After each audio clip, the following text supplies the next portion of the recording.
Yang anu Pak iya, yang butut anu iya. Warga Marga Asih, Kabupaten Bandung, Jawa Barat ini ngamuk kepada pengguna mobil yang kabur setelah menabrak sepeda motor di Jalan Raya Pamentasan. Saat kembali berusaha melarikan diri, mobil pelaku menabrak sebuah warung di Jalan Rawa Cipatik, Soreang, dan menyerempet sejumlah kendaraan lain. Mobil pelaku kemudian dirusak warga, sementara pelaku diamankan petugas kepolisian agar terhindar dari amukan massa.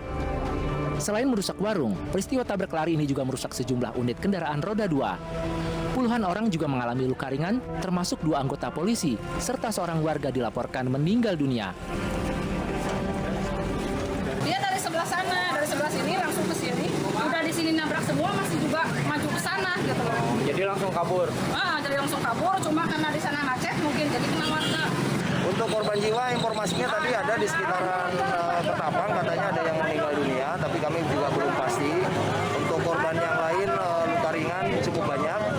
Untuk kurang lebihnya ada sekitar 20 orang yang sudah konfirmasi ke kami bahwasanya pernah ditabrak dan diserempet oleh kendaraan ini, baik roda 2 maupun roda 4.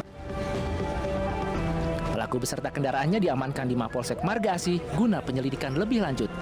Kasus ini kemudian dilimpahkan ke Mapolresta Bandung.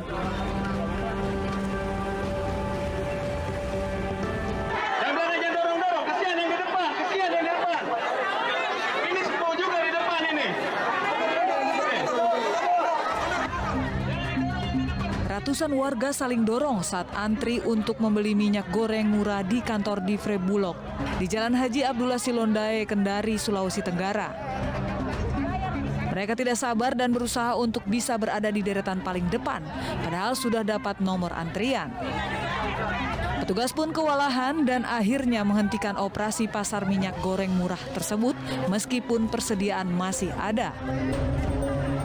Karena melihat antusias masyarakat cukup tinggi namun tidak tertib, sehingga kita untuk pelayanan hari ini cukup sesuai dengan gelombang pertama, dan untuk besok pun kita akan mengevaluasi untuk tidak melaksanakan dulu sampai kami akan mengkoordinasikan lagi dengan aparat mekanismenya seperti apa baru kita bisa lakukan lagi.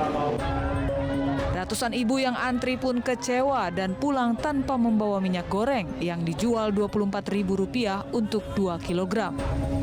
Tidak, ini dari kemarin kita dikasih. Tapi tidak kebagian ini. Tidak lagi. Dia bilang besok lagi. Mana besok-besok terus? Kita punya anak ulangan ini hari. Daring lagi. Operasi pasar minyak goreng murah di hari kedua ini, panitia menyediakan 500 piece stok minyak goreng yang akan dibagikan kepada warga.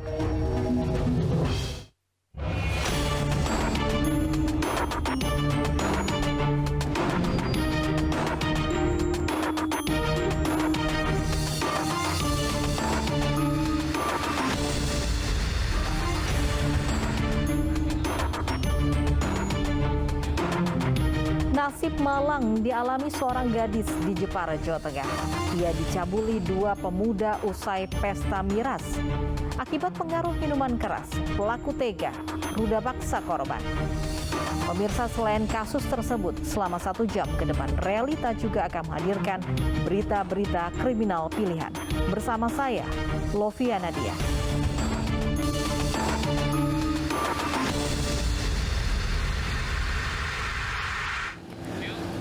Tim Jatan Ras Polda Bangka Belitung mengamankan seorang pemuda pelaku pencuri sebuah mobil jenis pick-up.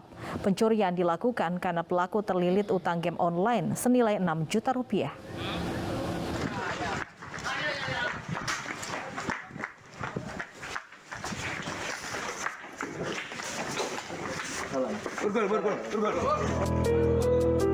Tim 2 Opsnal Subdit 3 Jatan Ras Polda Bangka Belitung menangkap Iqbal, pelaku pencurian mobil jenis pick-up di sebuah toko sembako di Desa Dalil, Kabupaten Bangka. Pemuda 21 tahun warga Bangka ini mengaku terpaksa mencuri mobil karena terlilit utang game online sebesar Rp6 juta. Pelaku rencananya akan melarikan mobil curiannya keluar Pulau Bangka untuk menjualnya, dan hasil penjualan mobil curiannya tersebut akan digunakan untuk membayar utang. Pelaku melakukan pencurian yaitu karena pelaku terlilit hutang chip game terkait domino ya, sebesar 6 juta. Saat ini pelaku dan barang bukti sudah dilimpahkan di Satreskrim Polres Bangka Tengah dan proses penyidikan selanjutnya diserahkan kepada Polres Bangka Tengah. Usai ditangkap, pelaku dibawa ke Mapolda Bangka Belitung bersama barang bukti sebuah mobil pick-up. Pelaku kemudian diserahkan ke Polres Bangka Tengah untuk proses lebih lanjut. Atas perbuatannya, pelaku akan dijerat hukuman hingga 7 tahun penjara.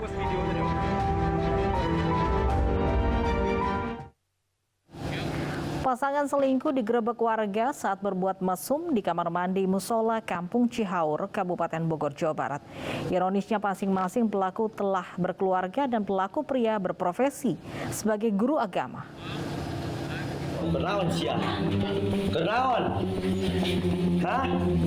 Warga Kampung Cihaur Jonggol, Kabupaten Bogor, Jawa Barat menggerebek pasangan mesum bukan suami istri di toilet musola. Penggerebekan diawali dengan kecurigaan warga saat melihat pasangan selingkuh ini masuk ke kamar mandi setelah berwudu. Saat diinterogasi warga, keduanya mengaku tengah kasmaran. Ironisnya, kedua warga Jonggol ini masing-masing sudah berkeluarga. Untuk menghindari amukan warga yang tak terima tempat ibadahnya digunakan berbuat asusila, pihak kepolisian, aparat desa, serta MUI setempat didatangkan. Keluarga kedua pasangan selingkuh ini juga dipanggil.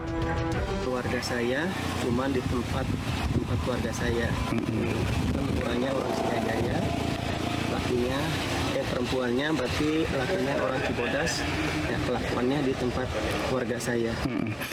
Nah setelah itu dibawa kemana Pak? Untuk menghindari amukan massa langsung dibawa ke berwajib. Gitu. Nah, katanya itu guru ya Pak? Iya, katanya guru, saya juga belum jelas artinya kebagiannya aja guru. Menurut Ketua RW setempat, kedua belah pihak menyelesaikan kasus perselingkuhan tersebut secara kekeluargaan.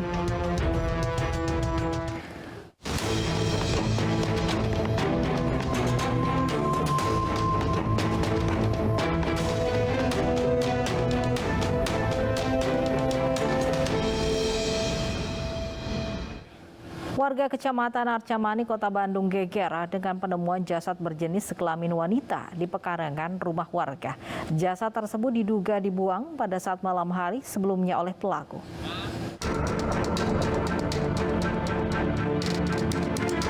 Warga Cisaranten, Kecamatan Arcamani, Kota Bandung, Jawa Barat geger dengan penemuan jasad wanita di pekarangan rumah warga. Diduga jasad sengaja dibuang oleh seseorang pada malam hari sebelumnya. Penemuan jasad bermula saat pemilik rumah keluar pada pagi hari untuk pergi ke warung. Pada saat kembali ke rumahnya, ia menganggap jasad tersebut sebagai tumpukan kain.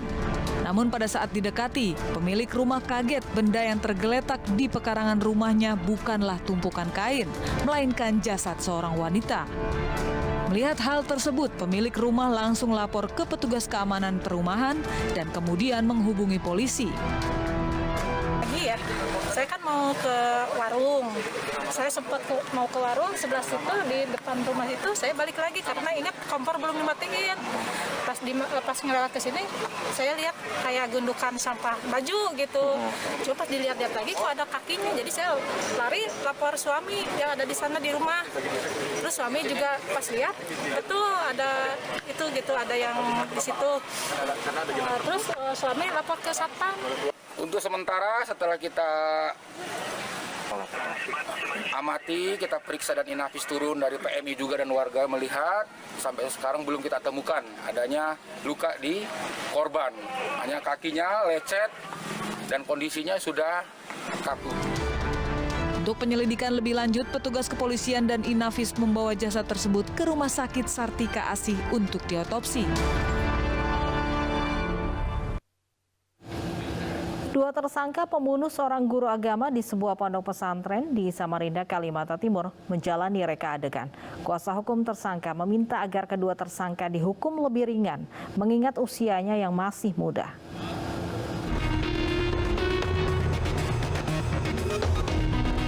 Reka adegan pembunuhan seorang guru agama oleh santrinya di sebuah pondok pesantren di Samarinda, Kalimantan Timur digelar di Aula Utama Polresta Samarinda. Reka Reka adegan dihadiri oleh 2 tersangka yang juga santri dari korban dengan mengenakan penutup wajah. Reka adegan dipercepat mengingat kedua tersangka masih di bawah umur. Sebanyak 28 adegan diperagakan kedua tersangka. Polisi cukup yakin pembunuhan ini direncanakan dengan latar belakang pembunuhan hanya karena ponsel tersangka disita korban.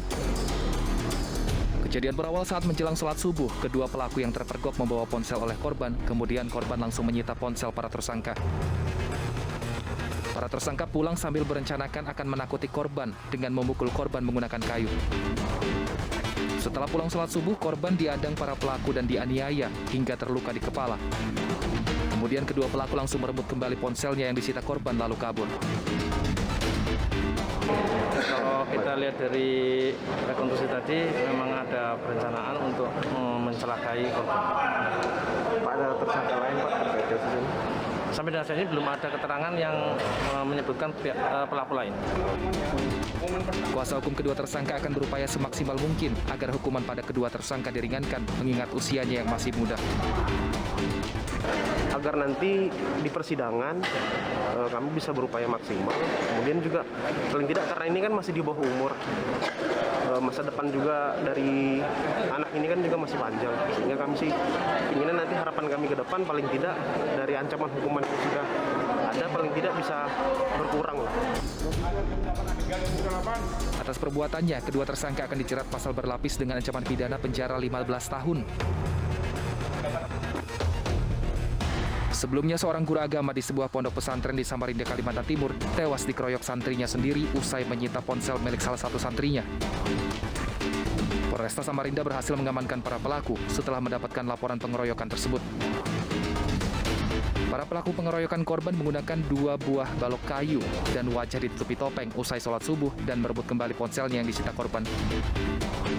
Warga yang melihat korban tergeletak langsung membawa korban ke rumah sakit. Namun naas, nyawa korban tidak bisa diselamatkan akibat luka serius di bagian kepala.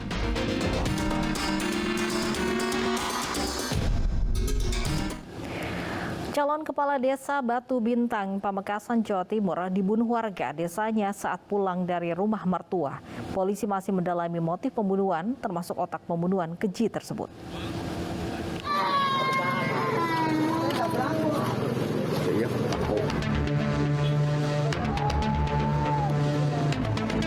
Razia histeris di depan jasad suaminya yang terkapar di Jalan Raya Ponjenan Barat, Kecamatan Batu Marmar, Pamekasan, Jawa Timur. Warga setempat pun terkejut dengan pembunuhan sadis yang menimpa calon kepala desa Batu Bintang Miarto. Pembunuhan terjadi saat korban yang berboncengan sepeda motor dengan istrinya ditabrak sebuah mobil. Kemudian datang pelaku dan menganiaya korban dengan senjata tajam. Korban tewas di pelukan istrinya dengan luka di leher serta perut. Dalam 2 hari, Satreskrim Polres Pamekasan berhasil mengidentifikasi pelaku yang ternyata satu desa dengan korban dan menangkapnya di Kecamatan Karangpenang. Dari penyelidikan sementara, pelaku AH mengaku membunuh korban karena merasa terancam. Meski begitu, polisi masih terus mendalami keterangan pelaku untuk mengetahui motif dan dalang dibalik pembunuhan sadis calon kepala desa Batu Bintang nomor urut 5 itu. Rencananya pemilihan kepala desa Batu Bintang akan digelar serentak di Pamekasan pada 23 April 2022. Polisi juga menemukan bukti jika AH positif menggunakan narkoba jenis sabu. Dari hasil pemeriksaan kita sampai saat ini belum mengarah ke sana. Tidak ada yang mengarah ke pemilihan kepala desa. Untuk pelaku sendiri masih 1 orang apa ada kemungkinan bertambah? Sementara ini masih 1 orang. Namun ini kita tidak berhenti di sini. Kita masih terus melakukan penyelidikan dan pengembangan lebih lanjut. Sementara itu, pasca tabrakan, istri korban menjalani rawat jalan akibat alami patah tulang.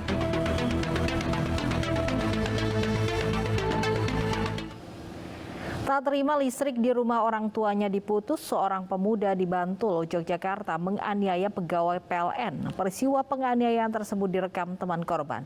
Sebagai barang bukti, laporan ke polisi. Kalau enggak pasang lagi.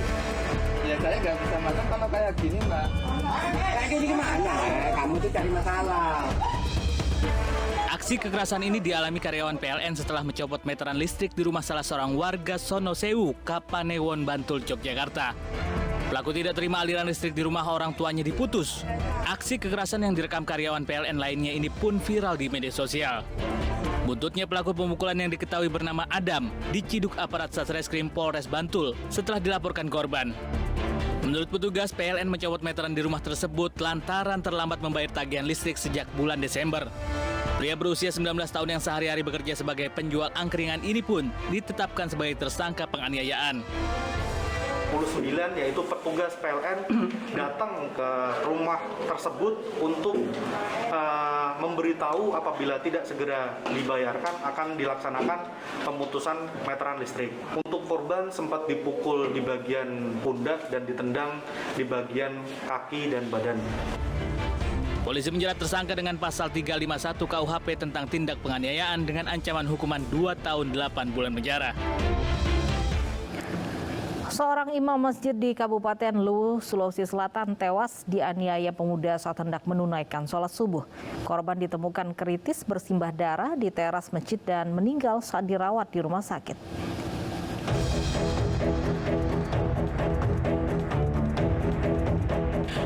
Inilah rekaman CCTV saat seorang pemuda berdebat dengan pria lanjut usia bernama Yusuf Katubu di depan Masjid Al-Ikhwan, Belopa, Kabupaten Luwu, Sulawesi Selatan.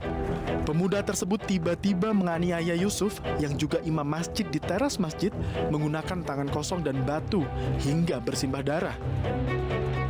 Korban yang ditemukan warga sempat dilarikan ke rumah sakit, namun nyawanya tidak tertolong karena luka di kepala.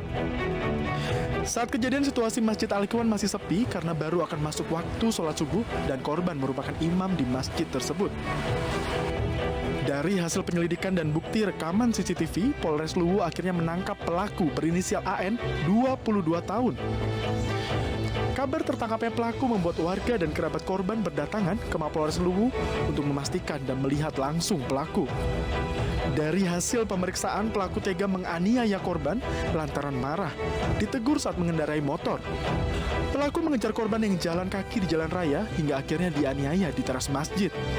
Nanti apakah ini pembunuhan berencana ataupun memang murni pembunuhan biasa? Jadi kita lihat penerapan pasalnya nanti akan kita sesuaikan dengan hasil pengembangan.